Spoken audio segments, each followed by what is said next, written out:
आपका इस वीडियो में स्वागत करता हूं। पिछले वीडियो में मैं कई वैज्ञानिकों के बारे में बताया था जिन्होंने न केवल भारत वरन संपूर्ण विश्व में विज्ञान को समाज उपयोगी बनाने के लिए अपना योगदान दिया है। इसी श्रृंखला में इस बार भी कुछ वैज्ञानिकों का परिचय करा रहा हूं जिनके कार्यों के लिए विज्ञान जगत उनका सदैव ऋणी रहेगा। वराहमिहिर, इनका जन्म सन 499 में हुआ था। ये उज्जैन के पास कपित्थ नामक गांव के निवासी थे। महान खगोलज्ञ और गणितज्ञ आर्यभट्ट से मिलकर इतने प्रभावित हुए कि ज्योतिष विद्या और खगोल ज्ञान को ही इन्होंने अपने जीवन का ध्येय बना लिया। आर्यभट्ट की तरह इन्होंने भी बताया कि पृथ्वी गोल है। विज्ञान के इतिहास में प्रथम व्यक्ति थे जिन्होंने कहा कोई ऐसी शक्ति है जो चीज़ों को जमीन से चिपकाए रहती है। आज इसी शक्ति को गुरुत्वाकर्षण कहते हैं। वराहमिहिर ने पर्यावरण विज्ञान, जल विज्ञान, भूविज्ञान आदि के बारे में महत्वपूर्ण टिप्पणियां की थी।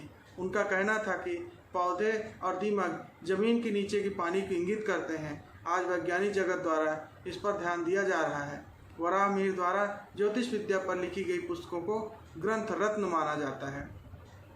ब्रह्मगुप्त, इनका जन्म गुजरात में सन 518 में हुआ था।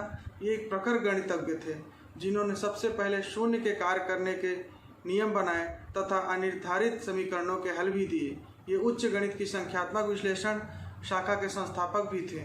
इसीलिए भास्कर जैसे प्रसिद्ध गणितज्ञ ने इन्हें गणक चक्र चूड़ामणि की उपाधि दी। ब्रह्मगुप्त ने ही बीज गणित और गणित की भिन्नता भी बताई तथा खगोल गणना के लिए बीज गणित का उपयोग करने संबंधी पुस्तक भी लिखी। T.R. शेषाद्री, तिरुवेंकट राजेंद्र शेषाद्री का जन्म सन 1900 में कुल्ली तलाई तमिलनाडु में हुआ था। ये भारत में कार्बनिक रसायन की नींव रखने वालों में से एक थे। पौधों पर उनके शोध कार्यों से कई रासायनिक यौगिकों का पता चला। ये शैवाल रसायन के विशेषज्ञ माने जाते थे।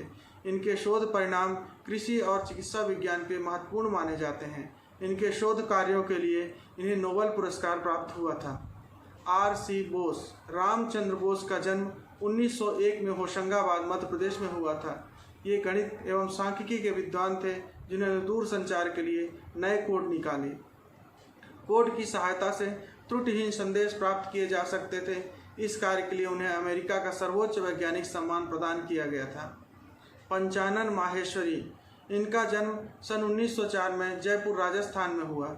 इन्होंने वनस्पति आकृति विज्ञान के अंतर्गत ऐसे पौधे जिनमें फूल उत्पन्न होते हैं उनकी आकृति, शारीरिकी और भ्रूण विज्ञान का अध्ययन कर पौधों की कई जातियों में वृद्धि व विकास की प्रक्रिया का अध्ययन किया तथा पाई गई भिन्नताओं के आधार पर पौधों का वर्गीकरण भी किया। वे एक उत्कृष्ट भ्रूण वैज्ञानिक के रूप में विख्यात हुए।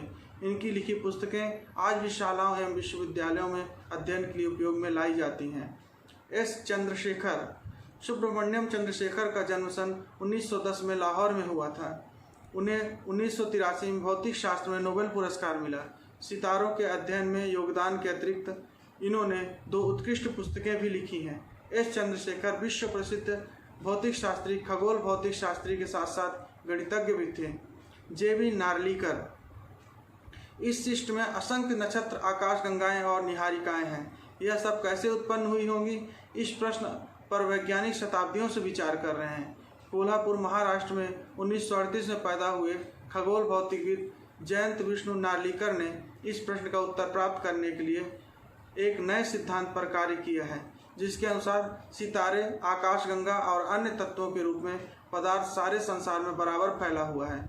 यह सिद्धांत उतना ही महत्वपूर्ण माना जाता है जितना आइंस्टीन का सापेक्षता सिद्धांत, इसलिए इन्हें भारत का आइंस्टीन भी कहा जाता है। अब डॉक्टर APJ अब्दुल कलाम के बारे में बताता हूँ। APJ अब्दुल कलाम जी का पूरा नाम डॉक्टर अबुल पाकिर जैनुल आबदीन अब्दुल कलाम था। अब्दुल कलाम का जन्म 15 अक्टूबर 1931 को धनुषकोडी तमिलनाडु के रामेश्वरम में एक मुसलमान परिवार में हुआ था। अब्दुल कलाम के पिता ज़्यादा पढ़े लिखे नहीं थे। इसी कारण उनके पिता अपनी नाव मछुआरों को देकर मिलने वाले पैसे से अपना घर चलाते थे, जिसके चलते उनको तथा उनके परिवार को बहुत सी परेशानियों का सामना करना पड़ा। उन्होंने अपनी स्कूल की पढ़ाई राष्ट्र हायर सेकेंडरी स्कूल से पूरी की और उसके बाद तिरुचिरापल्ली के सेंट जोसेफ कॉलेज में दाखिला लिया, जहां से उन्होंने सन 1954 में भौतिक विज्ञान में स्नातक किया। उसके बाद वर्ष 1955 में वो मद्रास चले गए। जहाँ से उन्होंने एरोस्पेस इंजीनियरिंग की शिक्षा ग्रहण की। वर्ष 1960 में कलाम ने मद्रास इंस्टीट्यूट ऑफ टेक्नोलॉजी से इंजीनियरिंग की पढ़ाई पूरी की।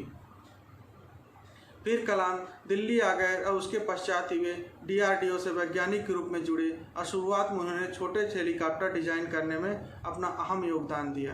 अंतरिक्ष अनुसंधान के लिए भारतीय राष्ट्रीय समिति का हिस्सा होने के कारण उनको भारत के महान वैज्ञानिक जैसे विक्रम साराभाई जैसे लोगों के साथ काम करने का मौका मिला।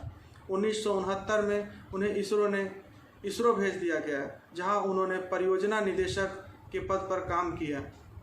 1980 में भारत सरकार ने एक आधुनिक मिसाइल प्रोग्राम अब्दुल कलाम जी डायरेक्शन से शुरू करने का सोचा, इसलिए उन्होंने दोबारा DRDO में भेजा। उसके बाद एकीकृत निर्देशित मिसाइल विकास कार्यक्रम integrated guide missile development programme IGMDP Kalam ji के मुख्य कार्यकारी के रूप में शुरू किया गया।